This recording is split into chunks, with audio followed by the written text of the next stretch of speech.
जवाब नहीं दिया। देखिए, पोस्टल बैलेट की जो स्कीम है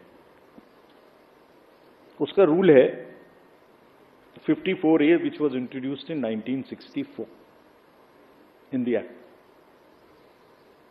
उस समय में बहुत सारे पोस्टल बैलेट्स नहीं थे। उस समय में सीनियर सिटीजन्स नहीं थे, पीडब्ल्यूडीज नहीं थे, ईटीपीबीएस भी उस तरीके का नहीं था। तो धीरे धीरे संख्या बढ़ रही है और for an inclusive election it is necessary that we extend this facility.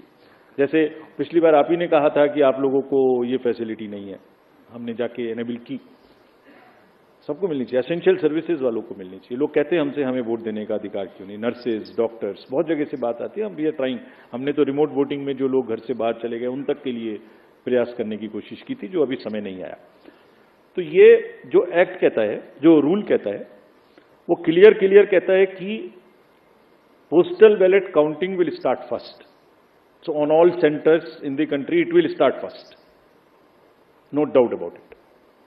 After only half an hour would start the EVM counting. So there are 3 countings which are happening simultaneously, and it is happening. It happened in 2019. It happened in all the 2022 elections of the states held thereafter. It happened yesterday also in case of Arunachal and Sikkim. हम mid course नहीं बदल सकते कुछ भी। और क्यों नहीं बदल सकते? Because it is compliant with the rule. क्या कहता है कि तीनों स्टार्ट होंगी और उसके बाद निर्विरोध तरीके से लास्ट तक कंटिन्यू करेंगी। पोस्टल की तरह चलेगा, ईवीएम की तरह के चलेगी। जैसे ईवीएम खत्म होगा वैसे ही 5 वीवीपैट की पर्ची का गिनना शुरू हो जाएगा। और आप लोगों की जनरल जानकारी के लिए, almost majority of the booths में पोस्टल बैलेट की संख्या कम है, तो वो वैसे ही ऑटोमेटिक पहले खत्म हो जाएगा।